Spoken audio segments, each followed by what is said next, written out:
अंकिता, तुला काय वाटतं अशा डॉक्टर्सला समाजामध्ये आल्यानंतर म्हणजे काय होईल सर्वसामान्य माणसाचं?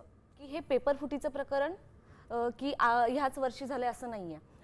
गेल्या 2 वर्षापूर्वी पण पेपर फुटला होता, पण त्यावेळेस एवढी व्याप्ती नव्हती की तुम्हाला डायरेक्ट पेपरच रद्द करावा लागेल. ओके, तर त्यावेळेस जे काही प्रकरण समोर आलं होतं त्याच वेळेस जर सरकारने त्यावर काहीतरी ठोस उपाययोजना केली असेल तर आज आत्ता ही जी परिस्थिती निर्माण झाली ना, ही निर्माण नसती झाली, मला तरी असं वाटतं.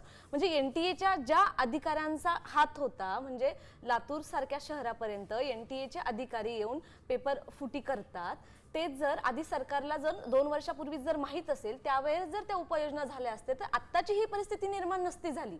म्हणजे ज्या डॉक्टरांवर आपण आपलं आयुष्य सोपवलेलं असतं, ज्या डॉक्टरांवर आपण आपला पूर्ण विश्वास ठेवलेला असतो, तेच जर डॉक्टर पैशांच्या माध्यमातून करिअर विकत घेऊन जर डॉक्टर झालेले असेल तर त्या समाजाची आज काय व्यवस्था होईल? म्हणजे आपण विश्वास तरी कोणावर ठेवायचा? आपण त्या डॉक्टरांवर विश्वास कसा ठेवायचा?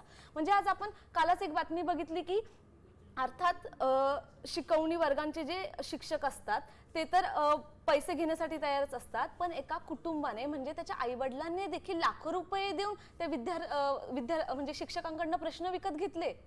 म्हणजे ह्या सगळ्या प्रक्रियेमध्ये मला असं वाटतं एखाद्या शिकवणी वर्गाबरोबरच अधिकाऱ्यांबरोबरच पालकांचीही तितकीच महत्त्वाची भूमिका आहे की तुम्ही आपल्या मुलाला विकत प्रश्न घेऊन त्याला देताय, बाबा हे घे, तुला आम्ही लाखो रुपये खर्च करून तुम्हाला आम्ही प्रश्नपत्रिका आणून देतोय आणि यांनी तू डॉक्टर बन.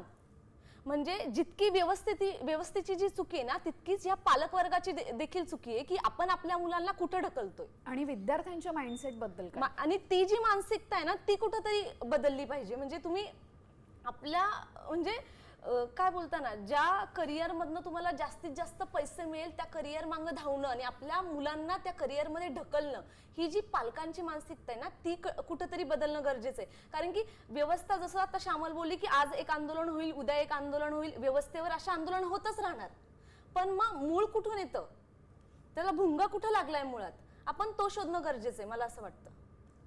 आणि हा शोधण्यासाठी मुळात ती वृत्ती पाहिजे, म्हणजे सुधारणा करावी असं वाटलं पाहिजे. आणि ते आपल्याला कितीही ओरडून ओरडून आपण सांगितलं ना तरी सुद्धा ते व्यवस्थेमध्ये बसल्या, म्हणजे तिथे खुर्चीत जी माणसं बसलेली आहेत त्यांना मनापासून वाटलं पाहिजे. जर ते अशाच करप्ट सिस्टीम मधून आलेले नसतील तर त्या अधिकाराला आपण हा सर्व प्रश्न विचारले पाहिजे.